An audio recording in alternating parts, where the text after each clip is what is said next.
justice.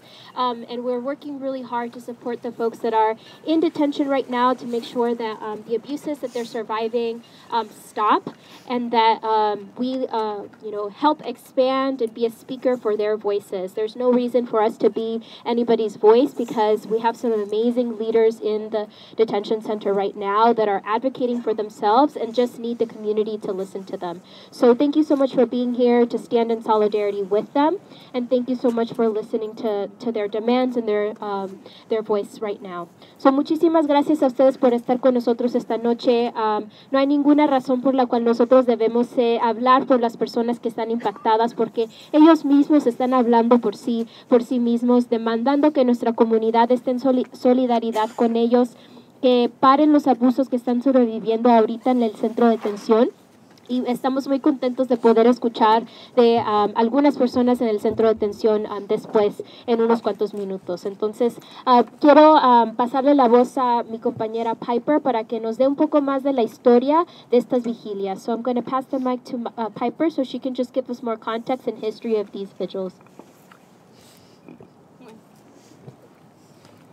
I'm going to get my sheet so I remember everything. So we used to not know about this center of detention, this detention center. We really learned about it when they decided to expand and build this now not so new facility. This is a for-profit corporation. So it's our taxpayer money going to harm and detain members of our communities, and then this corporation makes lots of money off of that every single day. So ese centro de detención es con fines de lucro. Nuestros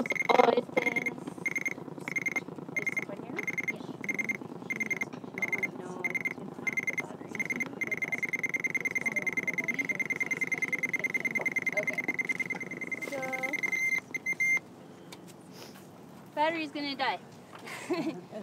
Can you hear me? Yeah. All right. So ese centro de detención es con fines de lucro. Nuestro dinero de impuesto va directo aquí, cobrando y haciendo ganancia del dolor y de la detención de las personas de nuestras comunidades. And they make a lot of money partially because they force the detainees to do the work of running the center. There's only one janitor for this entire complex.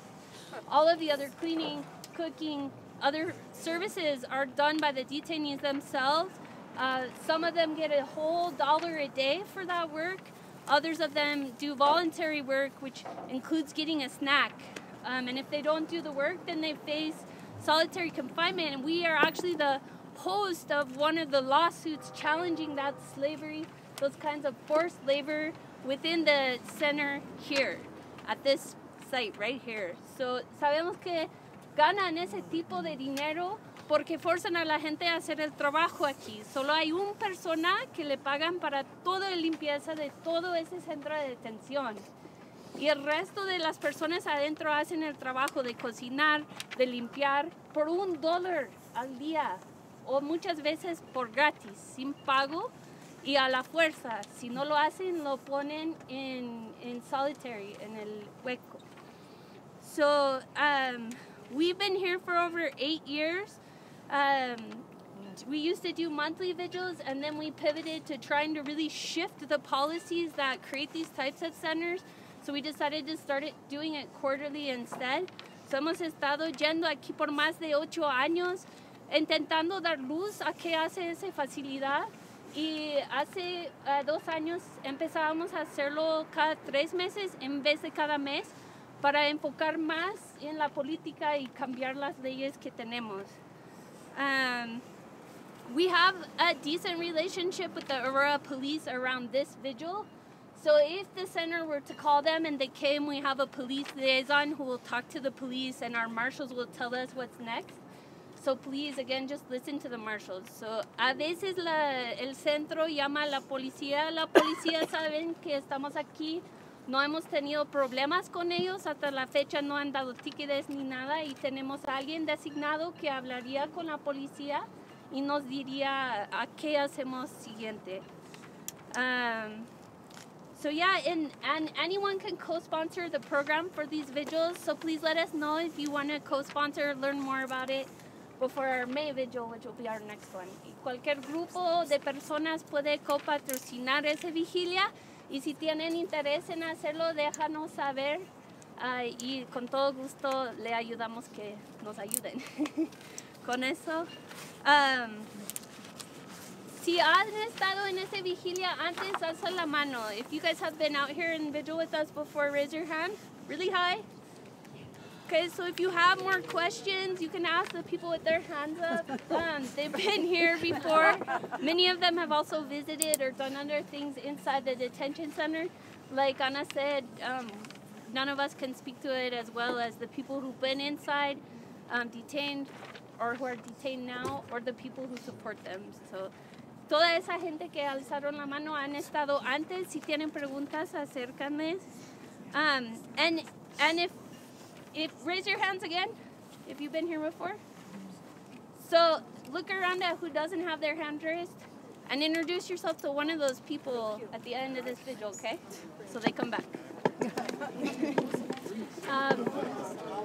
Y es bien importante.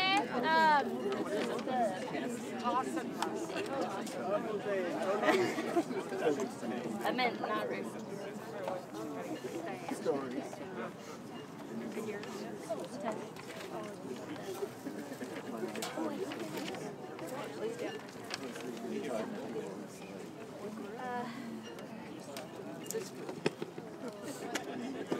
Okay. Okay.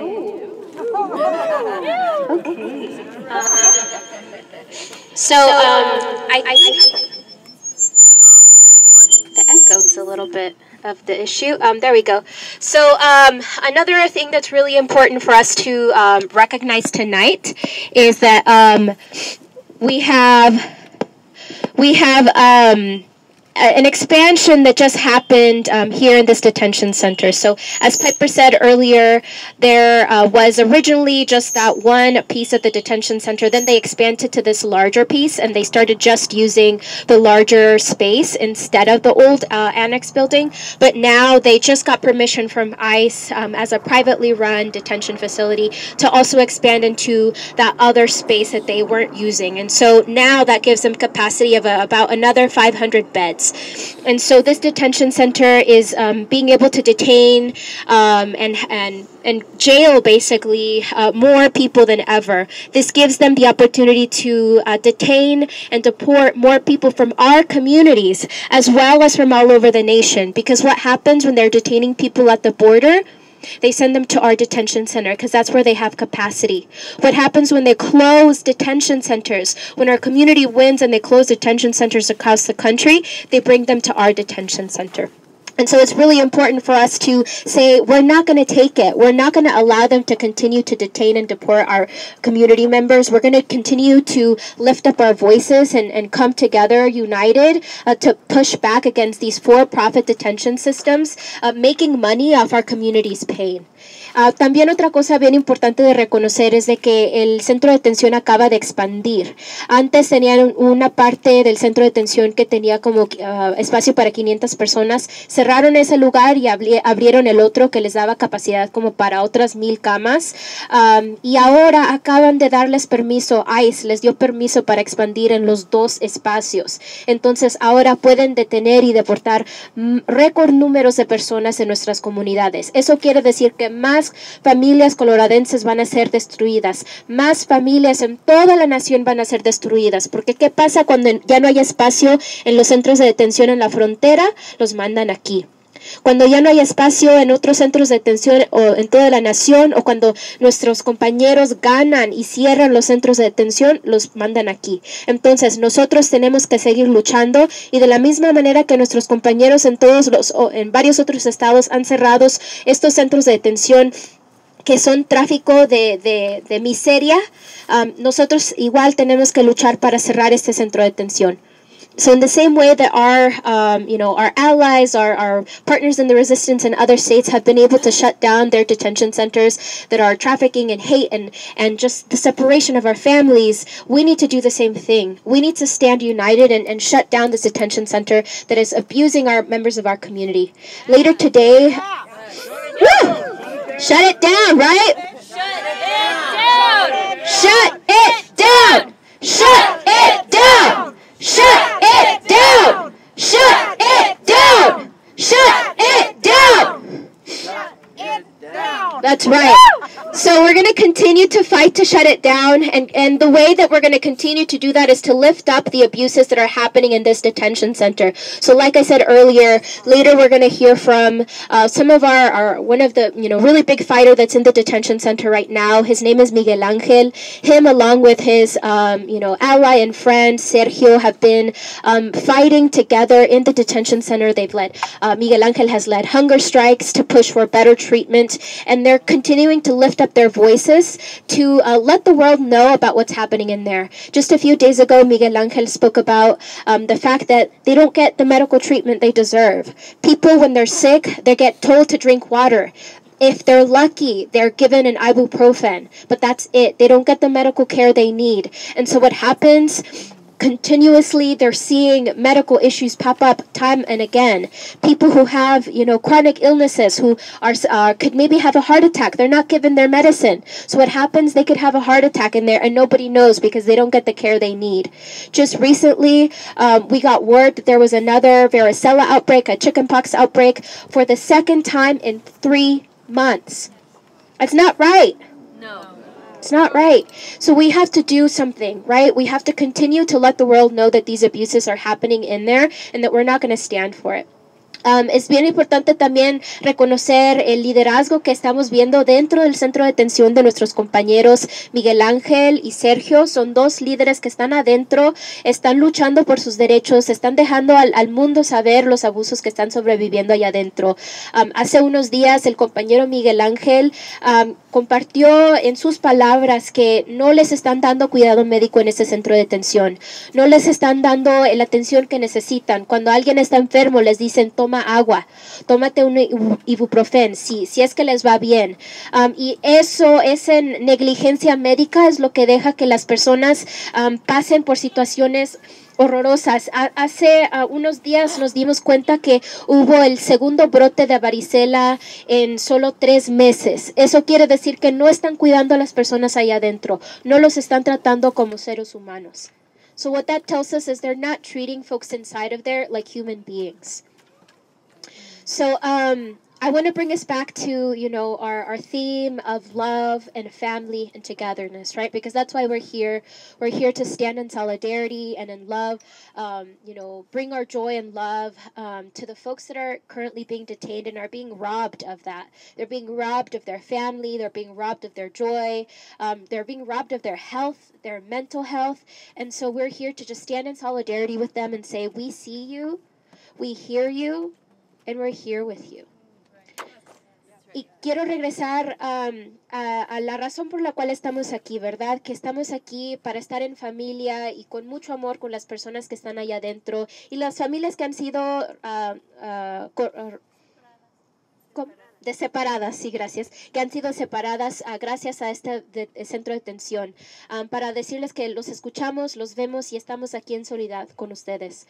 Me gustaría invitar a mi compañera Celeste a compartir un poema que ha escrito para compartir con nosotros ahorita. So I'm going to invite my friend, fellow warrior in this fight, to share a poem she's written for us.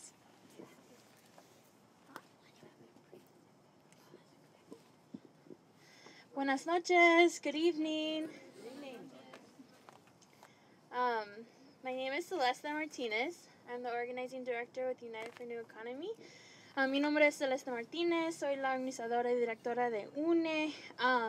UNE es una organización multirracial que sí está trabajando aquí en el condado de Adams para luchar por una economía sostenible. Y eso incluye también los derechos de inmigrantes, ¿verdad?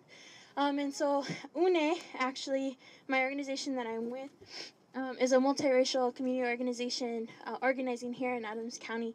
to fight for a sustainable economy for Colorado, and that includes immigrant rights. But I'm here today more so as a poet. Vengo ahorita como una poeta to share this particular poem. And it's called Nuestro Amor. I want La Frontera to know the tenderness of how he kisses my lower lip. As our tongues tussle back and forth, Congress debates how many billions of dollars should go to militarize a pueblo de mi familia. Él me llama su diosa, and I hope my people know su valor. Sometimes, when he greets me, he tells me I am glowing, that my energy is radiant with life. When I touch his skin, I'm reminded that Puerto Rico still does not have power. I lay my head on his chest and listen to his heartbeat, along with the rhythm of his breath. It reminds me of the drum circles at powwows, men offering prayers with sacred songs. I'm falling asleep to the rhythm of his heart, and I dream of monarchs migrating norte. I see the faces of my community. I hear their stories unfolding about what brought them to this country and who they love that they had to leave behind. I think of my parents, struggling to make a decision set up by las promesas de capitalismo. If you leave your family behind, ya pueden lograr una vida mejor. El sueño americano. The words of our president about shithole countries echo in my mind, and I look into his eyes, seeing the visions of his mother and her hopes of escaping Trujillo, settling in Washington Heights, New York, por mi hijo, a tener una educación buena, una vida más próspera. When we met, it was like the ways the shores meet the ocean. Mexica y Taíno, Olokun y Tonotzin, el mar y la tierra, the meeting of two worlds, and I would swim across many oceans to find our love, just as I know you would journey again and again across this land to the heart of Turtle Island to find me. And this is how I know our love está más grande de murales y fronteras y leyes racistas, porque juntos estamos construyendo una puente, a bridge so large and so wide that all who step upon it pueden andar y cruzar y recordar our sacredness. Porque aquí estamos en nuestra tierra, bañando en el esplendor de nuestra agua. This is the will of our ancestors, to be where we are now. And with their guidance, we can manifest the deepest dreams to be free, to have peace, to reclaim our ancient traditions. This is our love. Esta es nuestro amor. To taste the sweetness of freedom, to smell the rain in the middle of deserts, to hear my name called with affection, to see your curious eyes wide open, and to feel the wonder of being whole. This is the love I want for our people. I want for our children. Un amor de liberación. Muchas gracias.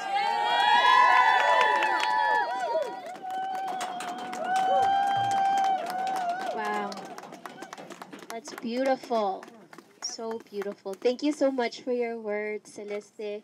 Muchísimas gracias por compartir esa visión de amor y esa visión tan grande para nuestra comunidad. Can I invite my friend Andrea up to sing a song with us? Can't find you in the crowd. There you are. All right, my friend Andrea, this is her third year actually here at the Vigil. This was the very first action she partook in when she moved to Denver. So it's kind of like a whole circle for her. So thank you so much for joining us in song today. Mi compañera Andrea va a cantar y tocar música con nosotros. Y esto es el tercer año que participa en la vigilia y fue su primera acción en Denver. So, gracias.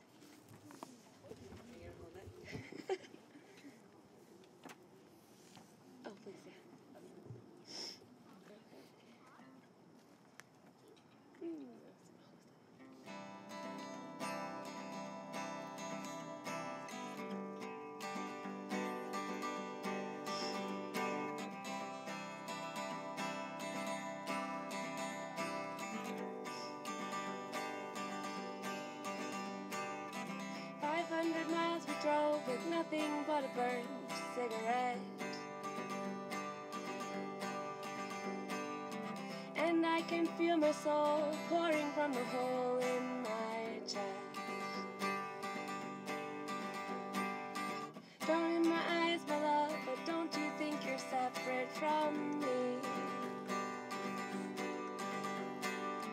When two souls realize and they collide, we're finally free. And with my mind so clear. Sorry, we're going to listen to our compañero, Miguel Ángel, in just a second. And then we'll go back to the music. Hold on 1 second, Miguel. Sorry to cut the Let me see if I can inspiration. get you on the Okay, do you hear me? Thanks. Dale, Miguel Ángel. Can you hear me, Miguel? Ana. ¿Me escuchas? Ok, te voy a poner en speaker, ok. Estás aquí con toda la gente, mucha gente. A ver.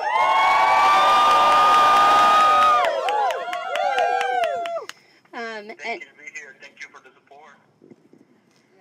Can you hear me? Yes. Good. I can hear you all. So, We're glad and be happy for this. yeah. Can you talk a We're little so bit? happy. Can you talk a little bit about what your experience has been in the work that you guys have been leading since California to push back on detention? Can you repeat that question again? Because I can see. I can. Yeah, is this better? Can you hear me?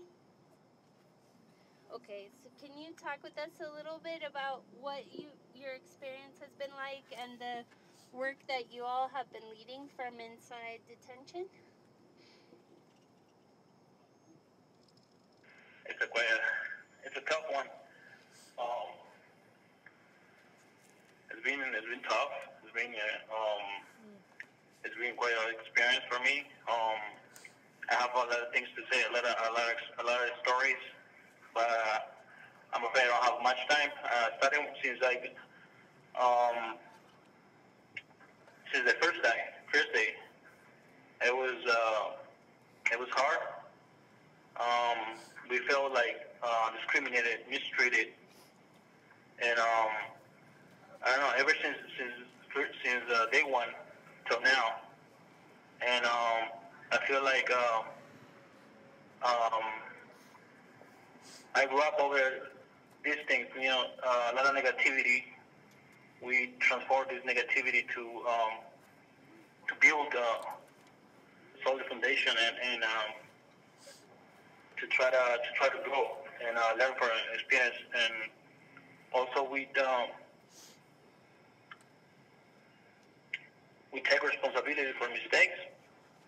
And at the first, when I get to the other facility, I took 2 programs. Can you hear me? Yes. Oh, I was like, I thought I lost her for a minute. Everyone's listening really intently. Oh, okay. Yeah, I guess I can't hear anything. Yeah, I thought for a moment you guys hang up or something. Never. Okay. Yeah, so we had a chance to see all these things, you know, by the time, and I don't know, when we take I don't know, we took the opportunity to become a leader or try to, you know, raise our voices, because many people doesn't have the, you know, the opportunity or the resource, or maybe they're afraid. Yeah. So that's what we try to do, whatever we could, whatever is on our hands to do something about it. Yeah, can you talk a little bit about, you know, the concerns you have around medical care, and maybe a little bit about why people might be afraid to speak out? Okay. Maybe they think well, first of all, I'm starting with the last part. I think they're afraid because they feel like, well, they've been through a lot of stress and, you know, pressure. They don't know much. They don't know their rights, so they don't know nothing about the system. And maybe they're afraid that this is going to affect their cases, and that's the last thing they want to do. On the other side, we educate ourselves, we inform us, and we have some knowledge. So, of course, we're not afraid to speak up, and we try to lift others and encourage these people to, start doing something. Because there's many people here to deserve a second chance, to deserve an opportunity.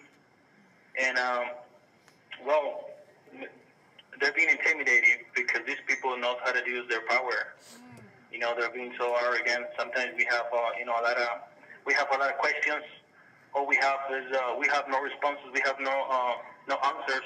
All we have is attitude. And maybe that's part of it. Some of the detainees being a little intimidated. Yeah. So, and about the medical stuff or whatever, I don't know what you guys heard, but it's not what they say. I think their medical staff is not enough. It's only one doctor for the whole facility. 1,300 people, it's a lot of people for one doctor. So it's a lot of needs. People have, they're being sick they have diseases, they have, I don't know, since, virus, flu, whatever. And I think 10 nurses and one doctor is not enough. So, of course, they're lying when they say they have the equipment and they have the best, treatment for us. Yeah. Hello? Yeah, we're still here. All right. Yeah, I'm nervous, obviously. Yeah. So, How do you stay strong? Somebody asked how do you stay strong? Que se mantenga How to what? fuerte. How do you stay strong? How do you keep fighting? oh, okay, sorry. I didn't hear you at first. Well, first of all, our families. Yeah, we have support for our families. And, that's, we have our families who constantly over the phone, and some of us, they have families here, so they have visitings, every other day, every weekend. We use our faith. We have a Bible study here, Sergio and I. He's another leader as well. He's got bright ideas. He's very smart. So we help each other, and we try to, encourage the other ones to, to take the opportunity to work in the faith and to find a purpose. And well, that's a good way to, stay strong. Yeah. And also, we have a routine. We work out with the same group. We started just him and I, and now we're a few. And that's another way to, keep our mind busy. And of course, you guys are being, tremendous help. You guys being good, good support for us, and I'm so grateful for it. I have no words for, to express, how grateful I am to me, God put you on my life, and Sergio, start seeing these things, I remember the first day I told him about you guys, and he was a little skeptical, because he knows the system. He knows, especially here, because he's from here. He's been here for over 24 years, so he already knows what's going on here. And I just told him, about you guys, and now he starts seeing it. Pretty soon you guys are going to be able to talk to him, and you can hear him from him. Excellent. Any other questions? Hello? Yeah, I'm here. Yeah, and definitely that's part of it. We try to, we try to use whatever to keep us strong. Our hope, our faith, our goals and dreams, our families, and you guys. It's a whole package. So we have desire to to learn and grow, and be successful. We have dreams, and definitely we never going up. It's like we're not giving up. I'm sorry. Can you tell us why you started the hunger strike? Yeah. One of the people is asking if you can talk a little bit about why you guys have done hunger strikes in the past. The chicken pop? Ya, ¿puedes explicarles un poquito más por qué decidieron hacer la huelga de hambre en el pasado? Yeah. Oh, if you don't mind, I can, pass it to Sergio because he was the one who came up with the idea. He can explain you better. Great. And, so let me pass it to you.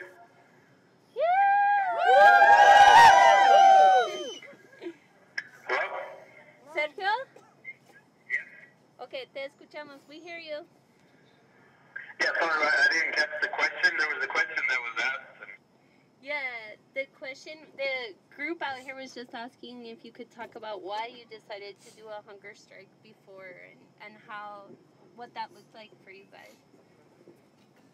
The hunger strike that we made was, it started on October of last year. That's when the whole chickenpox outbreak happened.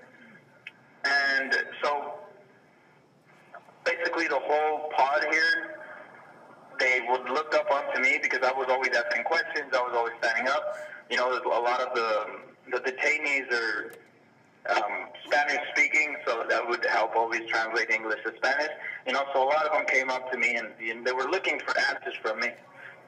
So I felt like I had a kind of a responsibility to search for those answers.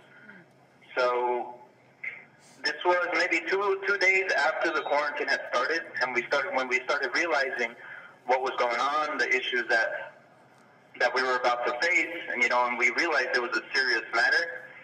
So that day of the hunger strike and the night before, there was a detainee here who was sick, and I believe he was like the stress of the environment was already getting to him, and it was it was too much. So he came to me that night. He was telling me that he was afraid because he had like his whole face, left side of his face was numb. He had tingling sensation, and you can see kind of on his cheek it was a little swollen, and it was like almost hanging down. Just to throw that out there, this was already after we were in quarantine for the chickenpox, like 2 days after. So we went up to the officer. He didn't speak English, so I was helping translate. We asked the officer to get some medical attention. It sounded like a very serious matter that he was going through. His left side of his face was numb from the top of his head, down to his cheeks. So they called the nurse, they called the medical staff. It took them maybe like 2 hours to get down here. By the time they got down here, it was around 9:30 at night. So they looked at him, and then they did some hand movement tests to see if he was having a stroke, and everything was fine. So they just assumed off the bat that what he was having was a chickenpox outbreak, and they couldn't do anything for him until all the chickenpox started spreading over. So they just told him to wait. But to me, I was asking more. I was like, "Are you sure this doesn't sound like chickenpox symptoms?" Right. But I don't know. I don't know what was going on through their head, but they just automatically assumed this was a chickenpox symptom, so they let it be. The night came. It was after hours. We were all locked up. I was informed that around midnight they were called out. The medical staff was called out again to check him out because now he was in extreme pain. But at the same time, he had all this numbness on his face, but the top of his head was like extremely in pain. So we were very concerned. So around midnight, the medical staff was called. They came in again. They did the same test, and they just said that he had nothing, that it was still chickenpox symptoms. So the medical staff was called twice after that, once at 6 in the morning, and again the next day around 9 in the morning. Now this day that I'm speaking of is the day we did the hunger strike. So again, they told him 4 times that it was chickenpox, and it was chickenpox. So we were waiting on him. We were checking on him. He couldn't even get up. He couldn't eat. He was in his bed just constantly crying. He was in tears. Because there was an extreme pain that he was going through, but they would refuse to even take them out of the pod, to walk them through the building, to take them where all the doctors were at. They refused to do that. So around 1:45, between 1:45 and 2 o'clock, we were in count time, so we were all locked up.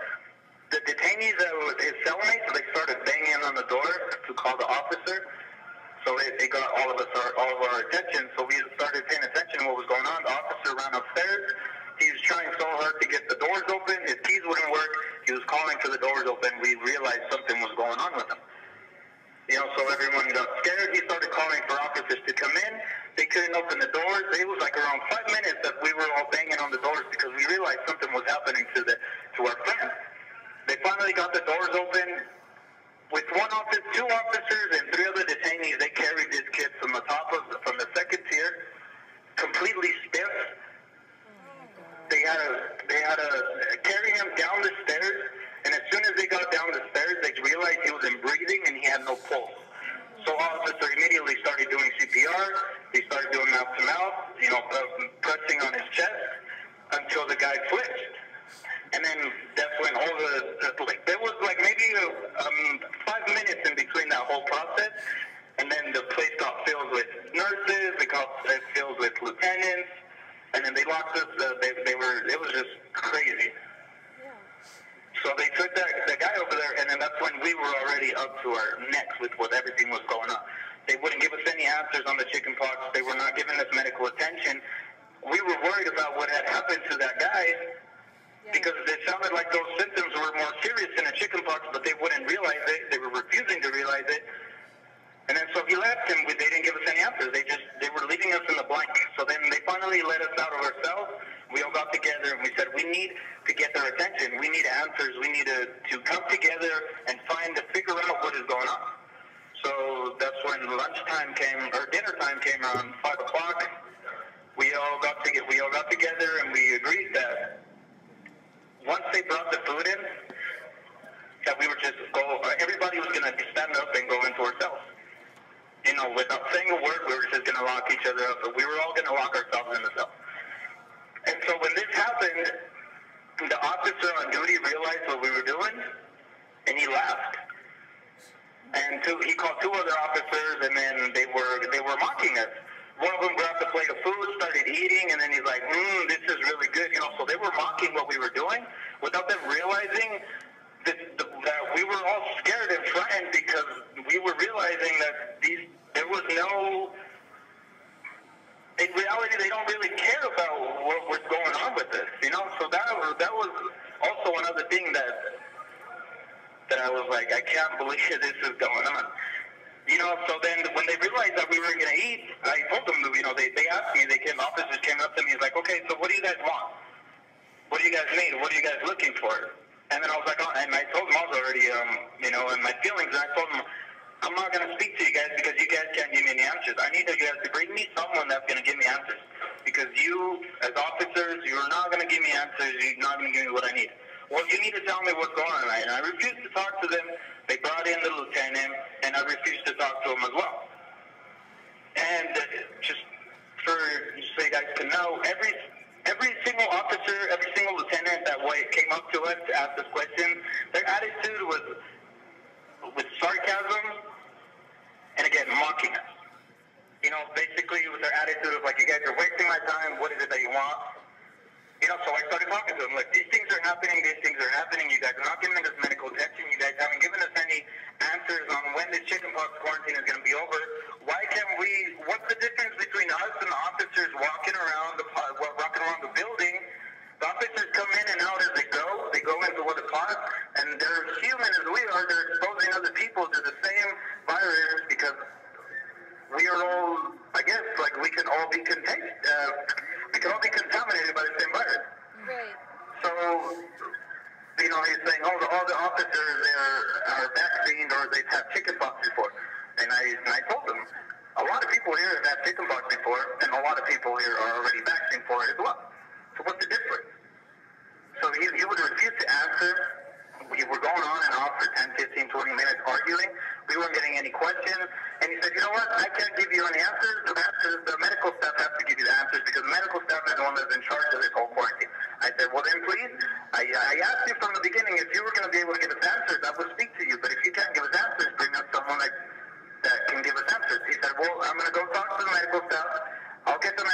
get the answers that you guys are looking for, we'll come back.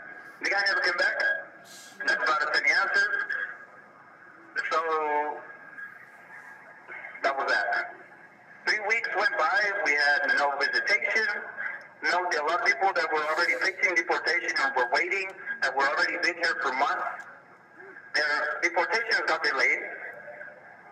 All our cases got delayed. I had my final court date in October, and the quarantine hit, and they moved my court date from October to February, which is this Friday, so that's another 5 months that I've been waiting on my final court date to be released, or to find out what is going to happen with it. A lot of these people do this the same as well, so because of that, I've been here for 10 months. A lot of people here have been here for 10 months, and it's just indefinite detention that we're facing because we don't know what is going to happen. No deportations, all our cases were prolonged. We couldn't visit, we couldn't see our family. It's already bad enough that we're in this situation, that we weren't allowed to go see our families. For the ones that are able to see their families, they weren't allowed. We couldn't have any rec yard, any time out in the yard to get some fresh air. We were always just contained in this pod for 3 weeks straight, with no answers, with small portions of food, because they also brought food in paper plates, not in the normal tray, so all the portions were down to half the size that they were before.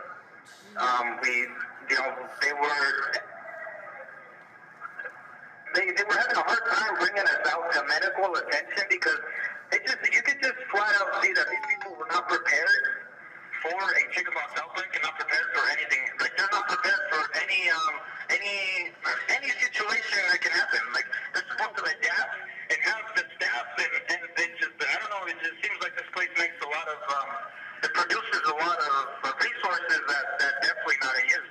So after 3 weeks of us fighting face to face with the lieutenant, looking for answers, obviously it was a waste of time. I was doing it wrong. I was trying to get answers, but I was irritated, I was frustrated, and I was letting that frustration get the better of me. And so that's why I realized I couldn't get any answers. So what I did, and my mom, which I thank God for, she gave me this advice that I will never forget. My mom told me that the people that I've been dealing with, they've never experienced the love of Christ. So what I needed to do was show them the love of Christ, maybe because they've never felt love in their life, and that's how we were going to be able to get answers, is through love. So then it hit me. I got the whole pot together. I wrote down a grievance, a summary, a long grievance of what I felt that this quarantine was doing for us. And I translated to both in English and Spanish, and then I gave it a summary to other people so they can write in their own words, based off of what I was writing, write in their own words, what were their feelings, what were their feelings, and what their experiences were. So maybe 30, 40 grievances were written, and once I was going to submit these grievances, I got the pot together. I got up on a chair and I spoke to them. Now, the words that I told them, there's something you guys need to realize before. In this pod, there's a portion that is from Africa. There's a Muslim religion, and then there's Christian religion, and then there's Hindus in here. So a lot of religions from there. A lot of there was some Asians at the time. So we're dealing with 5, 6, 7 different countries, different nationalities, and different religions. And I told them, look, these grievances are written in faith, but these papers, we're nothing compared to what God can do. So I asked them to join us in a minute for a prayer under God. I told them we are all different nations gathered under God. It doesn't matter what these people are doing to us, how they see us, how we're feeling. We are all loved under God. So we pray to God that these grievances are going to do something for us. Because in reality, what we were facing was like there was no help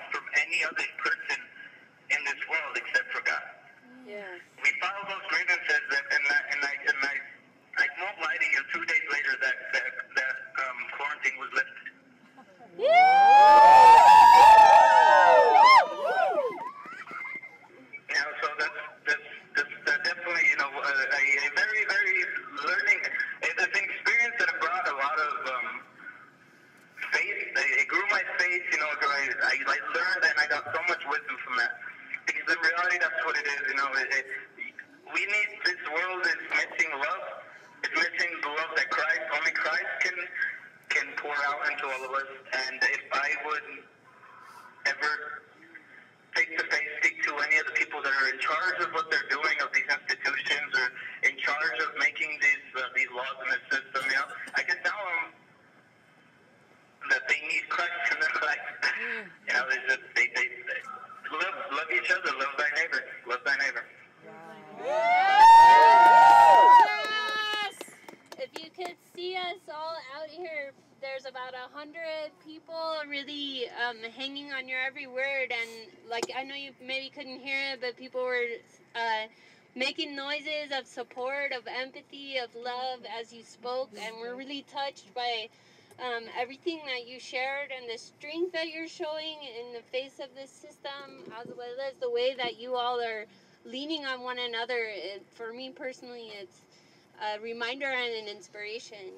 And thank you for talking with us, for taking all of this time to be with us. And there are a lot of people here to hear your message, as well as press. And I don't know if I know you said if you could say one thing to the people who are running this system, that they need the love of Christ. But I don't know if there's anything more you would say to the president or to Congress in this moment they would like to share.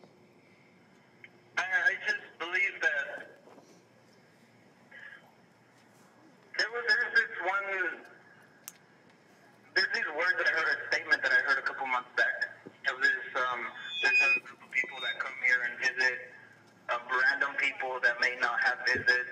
They may not have families in this country, so they come and visit random people. Yeah. The statement that they said was that the reason they do this was because Christ was an immigrant himself.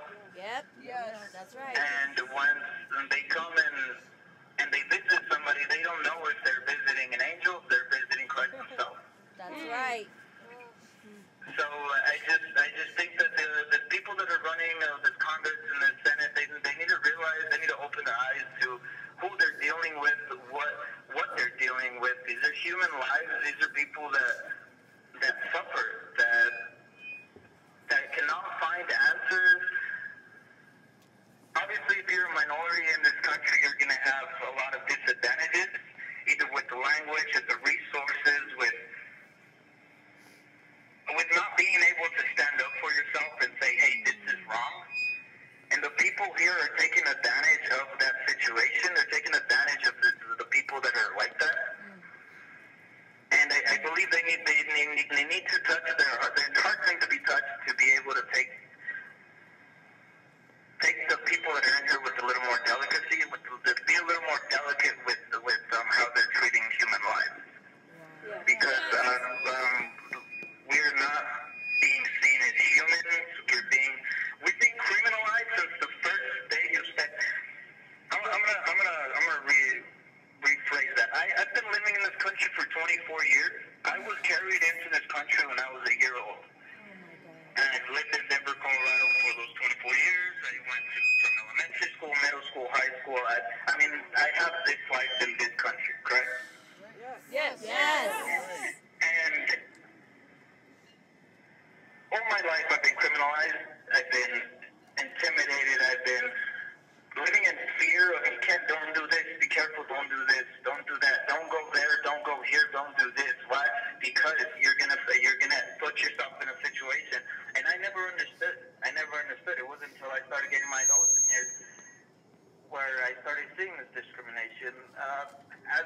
Ever since I was 10 years old, I was accompanying my mother to medical appointments to see experts because my mom's health was at that moment she was going through a lot of struggles and a lot of sufferings with a lot of health problems, and the only thing that she had to help her was me. So I started when I was around 11. So all my teenage years, I was going to her, translating, talking to doctors, if I knew what I was talking about, if I knew what they were telling me, translating, if I understood what these experts were telling me.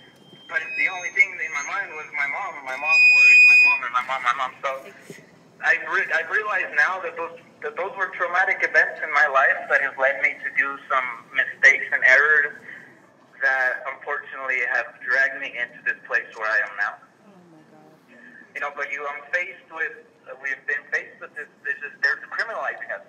As soon as people that are coming from other countries is seeking asylum, they're picked up and they're put in chains and they're criminalized as soon as they step a foot into this country.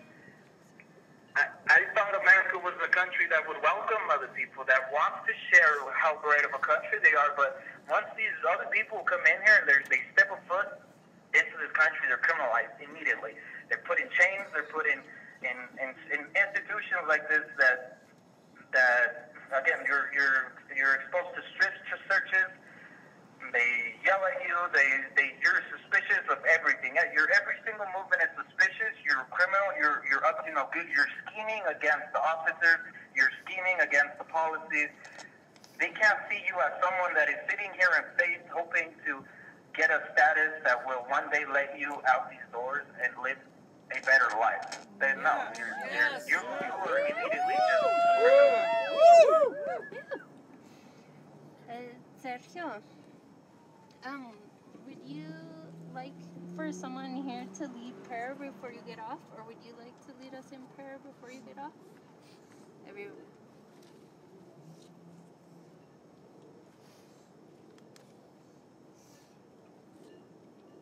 Okay.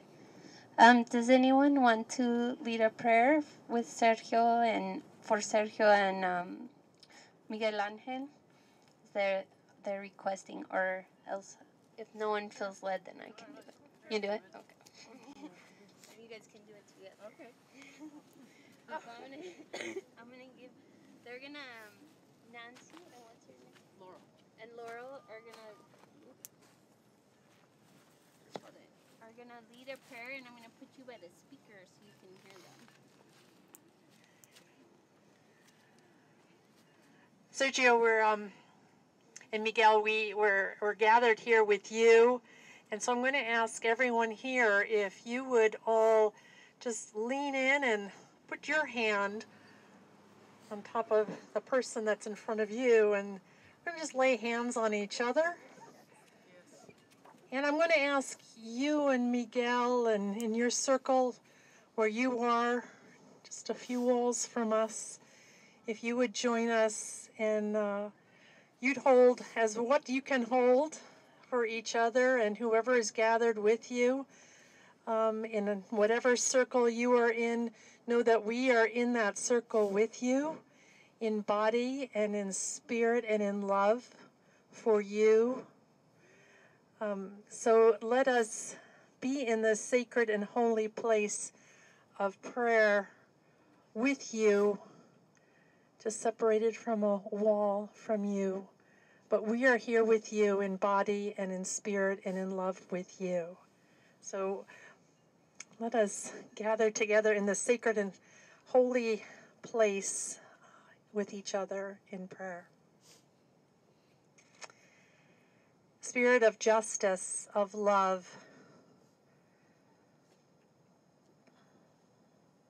let Miguel and Sergio and all of those gathered with them in this moment know how much they are loved by so many who are not here tonight in the circle outside, but gather in the spirit of love for you, for justice for you, for hope for you, for love for you. And everyone who you see around you right now gathered in the spaces of injustice and the broken system, that we stand outside opposing, protesting, and in vigil with you.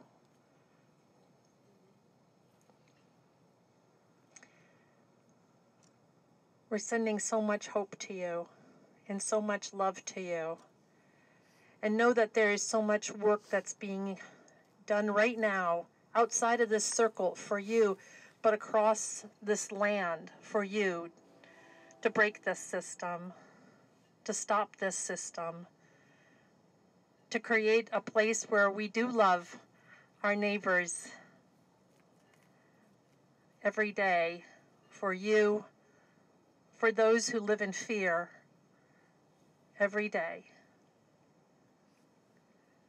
Know how much we love you, pray for you, want only the best for you, and ask all of this and everything that is sacred and holy for not just you, Sergio and Miguel, but for everyone in this country who is imprisoned just like you from coast to coast. You are not alone, and we send so much love to you this night.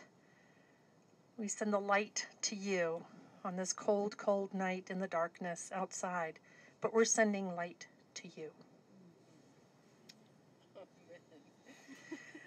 We say amen together, Sergio and Miguel, for you and everyone. Amen.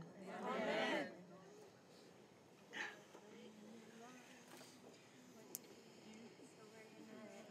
You guys can stay on if you'd like to listen, but I know you might have to. Thank you so much for sharing those words with us and for centering us and sending that love. Before we end, we're going to end with beautiful music from my friends Andrea and Alejandro. But before we close, I also want to lift up Raul, who is in detention right now as well.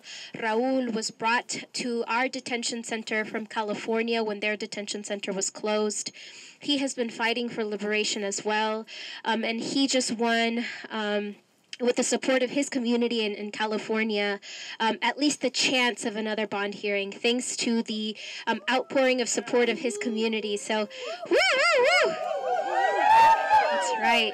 So we stand in solidarity with the California community who has been able to make wonderful things happen, and let that be an inspiration for us to, in the same way that they're fighting for justice for Raul, that we continue to fight for justice for Miguel and Sergio as well as all the other immigrants that are still being torn apart by these unjust laws, like Jeanette, who continues to fight her own immigration battle, and many of our other friends who are in the crowd right now. So en unos momentos van a compartir una canción para cerrar nuestro evento el día de hoy, pero también quiero reconocer el liderazgo de otra persona que está en detención ahorita, que se llama Raúl. Él ha estado luchando por su liberación por meses y su comunidad en California acaba de ganar al menos una oportunidad para otro bond hearing para que pueda estar libre. Y eso fue gracias a mucho esfuerzo de su comunidad, porque ni siquiera le querían dar esa audiencia. Entonces, que eso sea un ejemplo para nosotros que como pueblo podemos ganar si nos unimos y seguimos luchando por estos compañeros. Entonces, para Raúl también. Sí, and my compañera Jeanette is inviting all of you to join the preparation for Virginia's law, so our community can learn how to fight for this really important bill that will help our community stop being separated. It'll make sure there's a clear line of separation between ICE and our local government, because they shouldn't be allowed to continue to detain and deport more people. So February 16th, if anyone needs the details, just approach, Jeanette, myself, or any of the folks from AFSC, so you get all the details that you need. So también para los que... So el 16 de febrero va a ser el 10 de febrero. En la oficina de... Bueno, hay otro evento el 10 de febrero que es para pelear por los tepecianos y los de DACA en la iglesia de Park Hills y Templo Maica a las 6 de la tarde, el día 10 de febrero. The 10th of February, to fight for those with TPS and DACA. Awesome. Thank you so much, everyone. And I'm just going to pass along the mic to my friends Alejandro and Andrea. And after that, we can all, go home to our warm cars and our warm homes. Thank you so much for being out here in the cold and standing in solidarity with our friends in detention. Oh, and one last message from Piper. I forgot. There's hot chocolate, so if you want a hot chocolate, get it before you go. And then this that we're passing out is to please call Congress tonight and tomorrow. The numbers are on here. Right now we know that it's being debated whether the Democrats will give more money to ICE, which will mean more money for facilities like this, in exchange for keeping the government open. And we know that federal workers and immigrants' lives are not for sale. They're not bargaining chips. So please make this call, okay?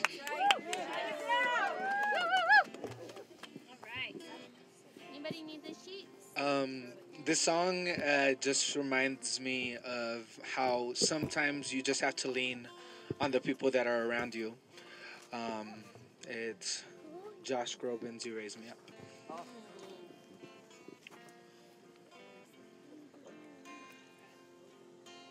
When I am down and oh my soul so weary, when troubles come and my heart burden be, then I am still and wait here in the silence until you come and sit a while with me. You raise me up so I can stand on mountains. You raise me up to walk on stormy seas.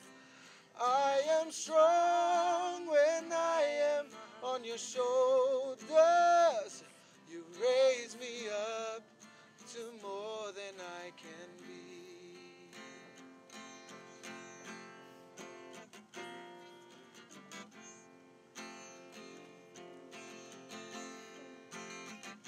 You raise me up so I can stand on mountains. You raise me up to walk on stormy seas. I am strong when I am on your shoulders. You raise me up to more than I can be.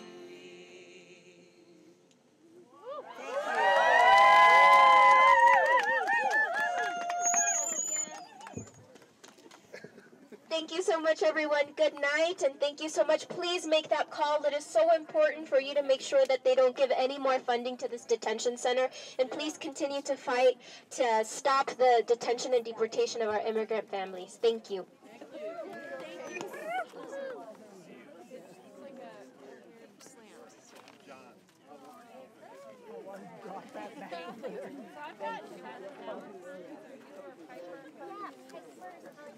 What? Piper would be the Piper. Exactly Thanks to those who have tuned in. This is Alex with Unicorn Riot. I'm here in Denver, Colorado, outside the GEO ICE Detention Center. There was just a really nice vigil with about 100 people here. Some singing. We got to hear from two folks who are inside the detention center right now about issues that are going on inside. If you appreciate our coverage tonight, please consider supporting our work at unicornriot.ninja and click on the Support Our Work tab. We have been covering immigrant rights issues all across, from coast to coast in this area of the world, and we have been trying to stay on top of this particular facility, which we learned tonight they are expanding. Thank you.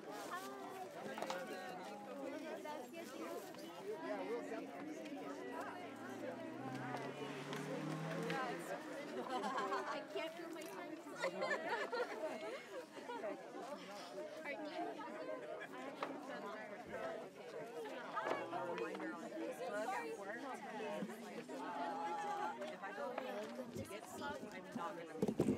You want some hot chocolate? Yeah.